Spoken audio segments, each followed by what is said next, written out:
Buongiorno Notizia. Quasi 5 minuti dopo le 9 torniamo in diretta e parliamo adesso di Banco Alimentare. Pietro Maugeri è il nuovo presidente del Banco Alimentare della Sicilia, Onlus. La nuova governance è stata eletta nei giorni scorsi. Pietro Maugeri è il quinto presidente che succede alla carica del Banco Alimentare della Sicilia dopo Ignazio De Mauro, Saro Rizza, Massimo Palumbo e Fabio Prestia. 38 anni di Catania, commercialista e socio di uno studio di consulenza. Il nuovo direttivo durerà in carica 3 anni. Noi abbiamo raggiunto il neopresidente parlando con lui dei nuovi programmi e dell'attività svolta dal Banco Alimentare. Lo sentiamo.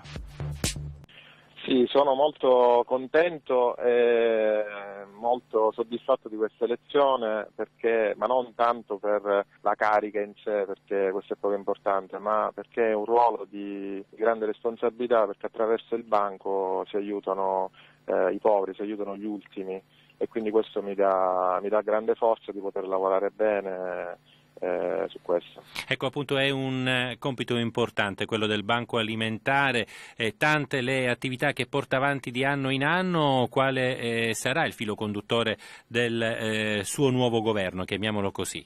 Ma il filo conduttore sarà incentrato sull'aiuto reciproco, cioè noi cercheremo di consolidare i rapporti che abbiamo, sia dal punto di vista alimentare, sia dal punto di vista delle catene di distribuzione, eccetera, ma cercheremo di svilupparlo, quindi siamo disponibili e aperti verso tutte le persone di buona volontà che vogliono aiutarci, perché io dico sempre questo: aiutando il Banco Alimentare da tutti i punti di vista si aiutano gli ultimi.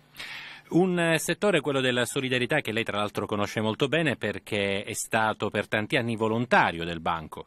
Sì, ho iniziato il banco nel lontano 2002 perché ho fatto lì il servizio civile proprio per caso e non l'ho più mollato, nel senso che ho fatto da 15 anni che faccio il volontario lì. Dapprima ho organizzato per tanti anni per la provincia di Catania la colletta alimentare che si tiene a novembre ogni anno a Catania per la provincia, e poi sono stato un volontario, quindi ho fatto anche il magazziniere, ho fatto di tutto lì dentro, proprio perché riconosco nell'opera del banco un'estrema concretezza proprio per aiutare i più bisognosi. E ringraziamo Pietro Maugeri, nuovo presidente del Banco Alimentare della Sicilia, Onlus, al quale auguriamo naturalmente buon lavoro. Studio 90 Italia, solo musica italiana.